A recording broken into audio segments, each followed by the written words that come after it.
I don't actually have to polish his glasses.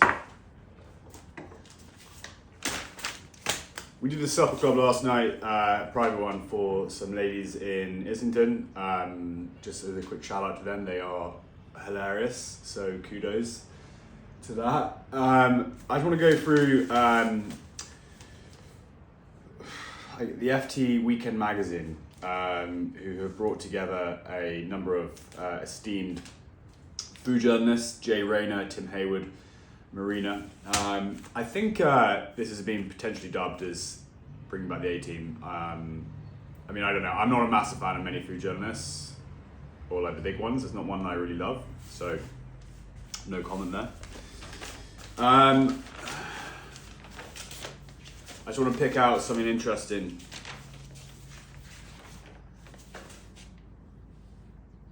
And then we'll just make a quick comment on it. Yeah.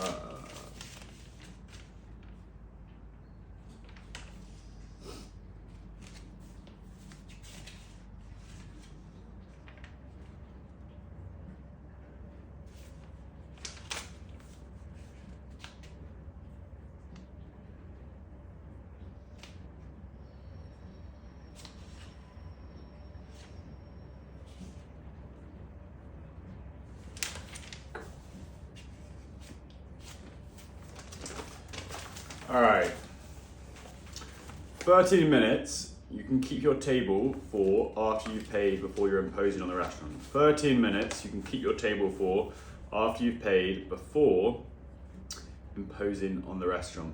I don't know, I mean, there's the Goulburn Deli is wonderful up on what do you call it?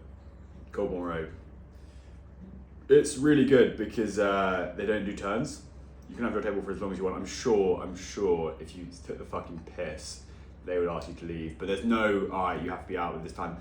And yes, it's I guess technically a deli or a cafe, but it's really a restaurant because you can order all sorts of food from there.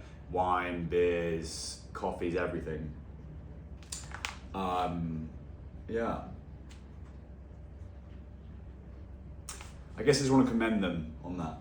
You know, no turns. Really well done on that because so many places, which I won't name, but especially in the neighbourhood, have strict turn policies, and I generally think, what the fuck, because you're not coming. I assume you can create a restaurant and name it No Turns, and you don't have any turns, but it'd look fucking lame if you weren't busy. There's a couple of restaurants in the neighbourhood which do turns really strictly, and I just think, what the fuck. So boring. I think you're paying for so much more than the food. You're paying for the time, and I think a lot of waiters and a lot of hospitality managers and things like that don't really understand that, or don't really work that enough. That you're paying for the time, and the time between things, or the things between line, are as important. And in fact, they give importance to the food. And it doesn't work out the way if you just served course after course after course straight away with no gap, you're, I know this is obvious, but that would be very unenjoyable. The minutes between are just as important as the minutes during the meal, or during the course. And it can dictate the mood of the night so much. I mean, at the very least, you don't want to be rushing your customers. I mean, fucking giving them dessert, or fucking like asking them to have dessert outside or something, or it's kind of tough because the waiters are in a tough position as they come to a restaurant. It's kind of, you know, the owner dictates that, you know, whether he wants to have turns or not. That's what kind of restaurant he wants to do. The waiters and the managers kind of have to follow that rules. It's their job. So they're in a tricky position as soon as they get there. And I guess really when you come into a restaurant, it's really your job as a waiter to get that table to leave within that time frame without knowing they have to leave within that time frame. So they enjoy themselves very much and are naive to constraints. So when they order, you know, you might say, when they come to order, you might realize, if you're on it, how much time they've got, what the next table is going to look like, are they next to a VIP, etc., kind of thing.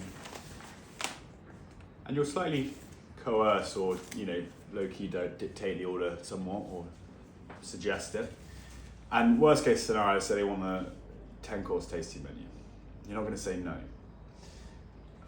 Well, at least I don't think you should.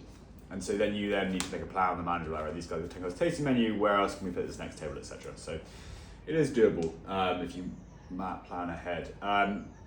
Yeah, so anyway, the owners dictate what it's going to be turns, so it's a bit tough on the waiters, but I just think that's really shit. Yeah, I can't even remember at this point, but really shit if you ask them to go eat dessert outside or not let them have dessert. I think it's shit from the owners, basically. And yeah, at the very least, you don't want to be doing that. I think it gets really bad towards the end of the night. I've talked about this before. Towards the end of the night when... it's really bad towards the end of the night when you are closing the restaurant. You have your last orders or last dishes coming out of the main kitchen, not the dessert. The dessert kind of goes on, the pastry section, whatever, goes on for a little bit. Last kind of dishes come out of the main kitchen, your mains and stuff like that. And the chefs are pushing it. The chefs are pushing it because obviously they want to get home, fair enough. They've had a very, very long day. But that's just not to the standard. I think that's horrendous. I think you completely undermined your efforts that day by the last fucking 20 minutes pushing to get the next courses out. I think I had a head chef once who would even push the next courses and kind of say, right, no, they're going, which is just horrendous. And the customer will 100% certainly pick up on that. No doubt about it. So at the very least, you want to be avoiding that push. But at the very most, you can really be using the gaps in between the courses to elevate the evening, dictate the mood. I think it's really, really cool what you can do there.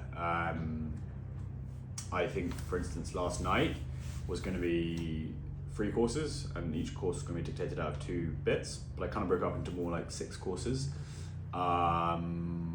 which was really fun. And what would have been obviously the same dishes, whereas 3 or 6.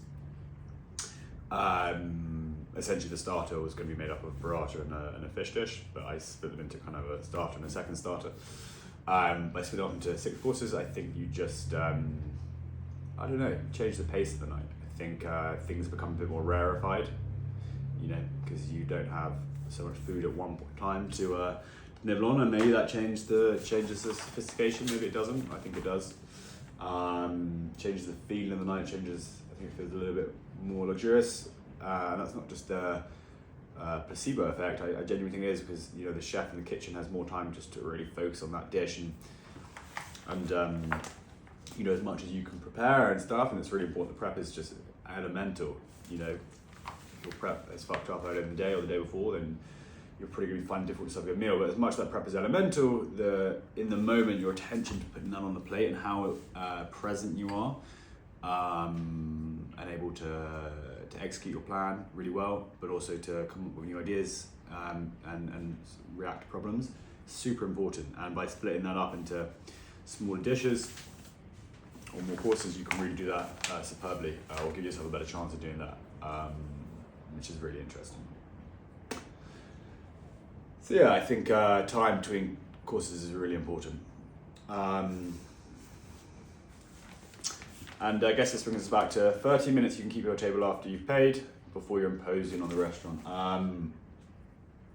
Yeah, I mean, I don't know. I think I think after you've paid, I think you want to be getting that soon. So yeah, I think that's absolutely fine. I don't know what's 13. I guess you want to be off the table by 15. That's what it's saying. So yeah, I think that checks out. Obviously, if it's last orders, last no one's coming in after you, then it's fine. You can just sit. If there's a turn,